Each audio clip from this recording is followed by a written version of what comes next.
दोस्तों, अनुभव एवं प्रशिक्षण के फलस्वरूप व्यवहार में होने वाला परिवर्तन ही अधिगम है।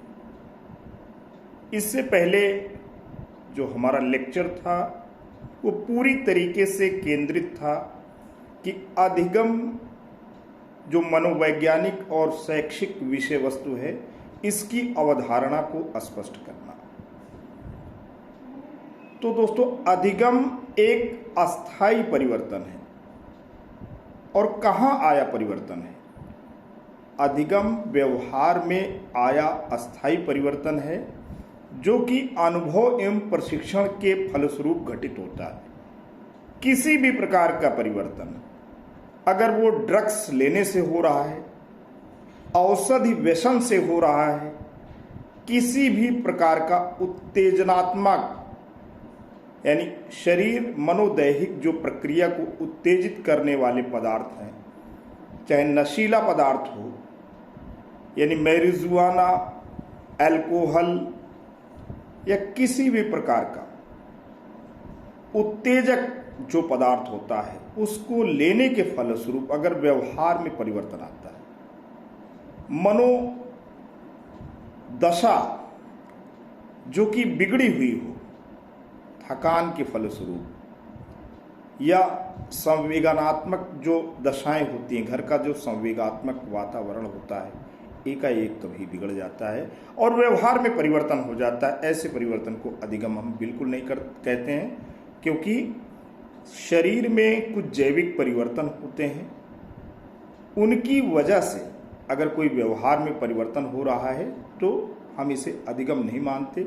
इससे पहले के लेक्चर में आपने इन सब बातों को देखा। आज का जो विषय है, आज का जो टॉपिक है, उसी क्रम में हम बात करने जा रहे हैं। आज हम बात करने जा रहे हैं कि अधिगम को प्रभावित करने वाले आखिर कौन से कारक हैं। दोस्तों, सीखना और सिखाना दोनों एक दूसरे के साथ अभिन्न रूप से जुड़े।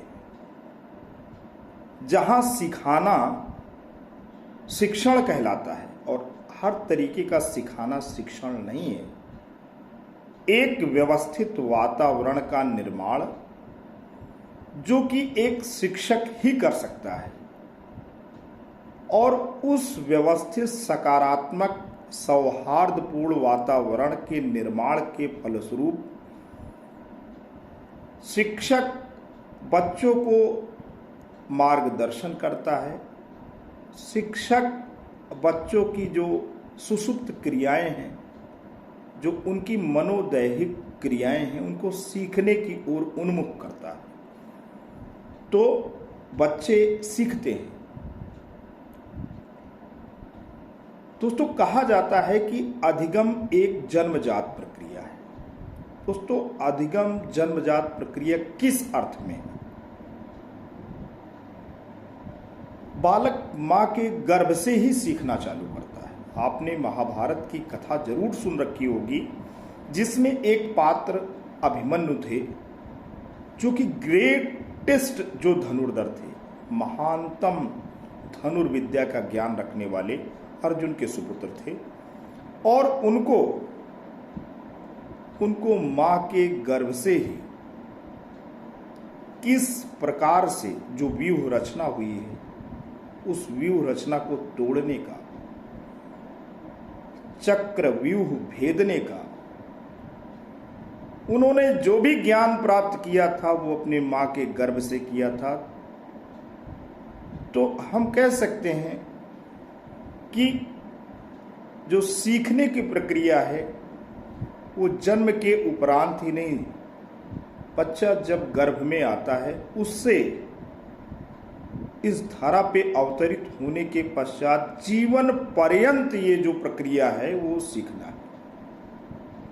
सीखने की प्रक्रिया जीवन पर्यंत चलती रहती है। तो जन्मजात प्रक्रिया क्या है? एक्चुअली है क्या कि ये हर एक प्राणी में, केवल इंसान में ही नहीं, हर एक प्राणी में कुछ मनोदैहिक गुण और विशेषताएं होती हैं, जो सहज क्रियाएं होती हैं, जो मूल प्रवृत्तियां होती हैं, वो जन्मजात होती हैं।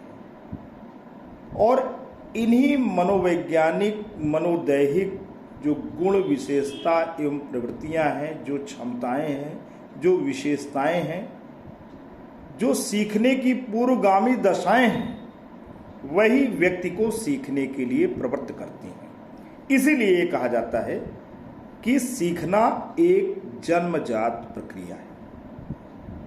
सीखने के लिए बहुत ही जरूरी है कि सीखने वाला एक बच्चा हो, पढ़ाने वाला एक शिक्षक हो, पढ़ाने की विषय वस्तु हो और शैक्षणिक वातावरण का सृजन भी हो। एक अनुकूल सौहार्दपूर्ण सीखने के लिए आवश्यक जो दशाएं हैं वो शिक्षक के द्वारा निर्मित की जाए और उसके बाद मनोवैज्ञानिक शिक्षण शैली के द्वारा शिक्षण कर बच्चे को सिखाया जाए। ये 5 जो बिंदु हैं, 5 जो आवश्यक तत्व हैं, वो सीखने के कारक हैं, सीखने के लिए बहुत ही जरूरी है।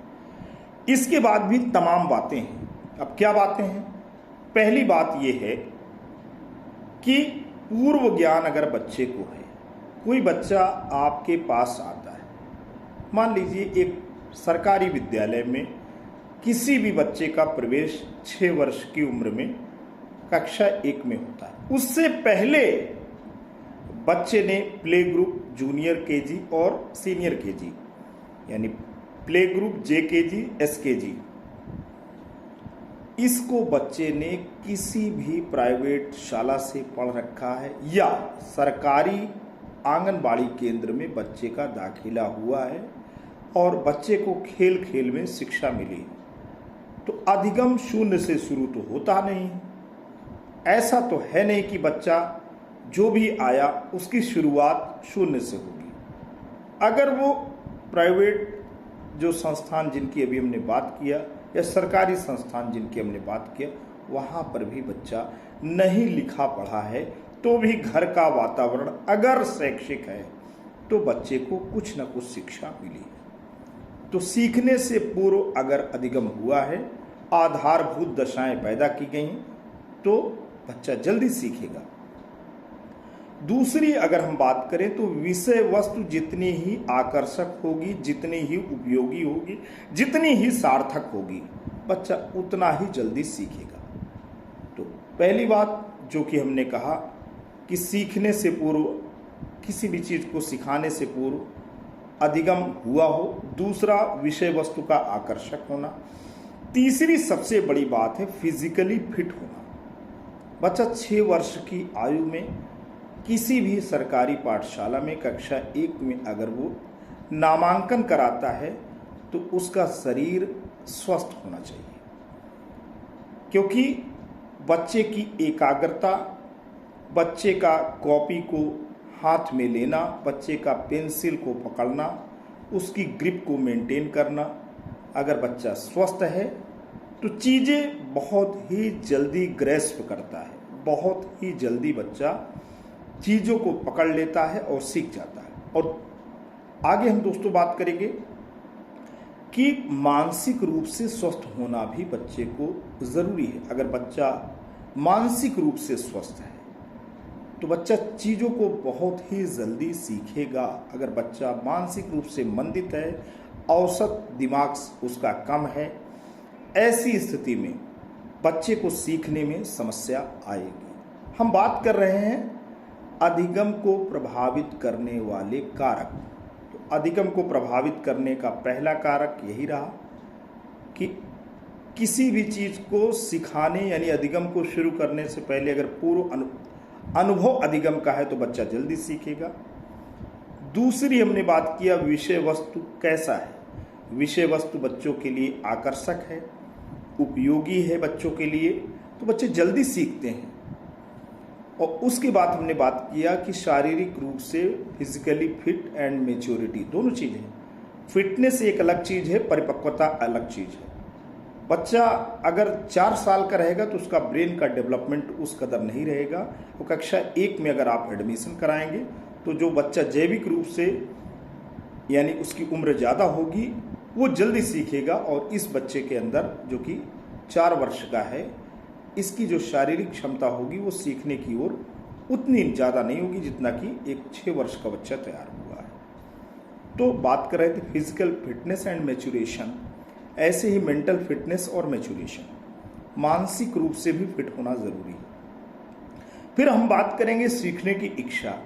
ऐसे बच्चे जिसमें सीखने की इच्छा प्रबल है वो किसी भी चीज़ को बहुत ही सहज तरीके से जल्दी सीख लेते हैं, बनिस्बत ऐसे बच्चे जिनमें सीखने की इच्छा ही नहीं है।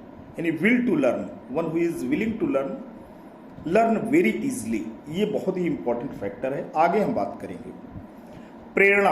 अगर कोई शिक्षक है कक्षा में प्रवेश करता है और डायरेक्ट ब्लैक बोर्ड पे, व्हाइट बोर्ड पे, ग्रीन बोर्ड पे लिख देता है और बच्चे को कहता है कि कॉपी कर लीजिए, बिना किसी भी प्रकार का एनकरेजमेंट और मोटिवेशन के, बिना किसी भी प्रकार के टॉपिक के इंस्पिरेशन पे, ऐसे बच्चे जल्दी सीखते नहीं हैं। अगर शिक्षक जाता है और बच्चे को कंटेंट डिलीवर करने से पहले उन्हें एनकरेज करता है, मोटिवेट करता है, उन्हें बताता है कि अगर आप इस काम को करते हैं तो हम छोटे बच्चों की बात कर रहे हैं तो हम आपको टॉफीज दे देंगे, चॉकलेट देंगे, पेन देंगे, रबड़ देंगे, शार्पनर देंगे, इरेजर देंगे, पेंसिल देंगे, कोई भी गिफ्ट की बात अगर कहता है तो वहाँ आप देखेंगे कि बच्चों में सीखने की टेंडेंसी बढ़ जाती है।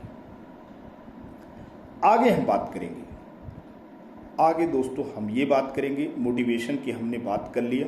आगे बात ये करेंगे कि जो मनोवैज्ञानिक प्रणाली है उसको हम कैसे इस्तेमाल करते हैं। एक शिक्षक होने के नाते कक्षागत वातावरण में अनुकूल दशाओं का सृजन बहुत ही ज़रूरी है। किसी भी चीज़ को सिखाने से पहले फर्स्ट ऑफ ऑल आप एक अनुकूल, सौहार्दपूर्ण, सकारात्मक और सीखने योग्य दशाएं पैदा करिए। फिर जो शैली अपनाइए, बच्चे हैं तो बच्चों के अनुकूल खेल विधि, बच्चे जो सीखते हैं वो अनुकरण विधि से सीखते हैं, खेल विधि से सीखते हैं, और सरल से कठिन की ओर बच्चे जाना चाहते हैं। तो इन सब मनोवैज्ञानिक विधियों और शैलियों को आपको अपने शिक्षण विधा में अपनाना होगा, तभी सार्थक और प्रभावी शिक्षण होगा और तभी सही अर्थ में बच्चा चीज़ों को ग्रैस्प कर पाएगा और उसके साथ दोस्तों न्याय हो पाएगा। आज के लिए इतना ही।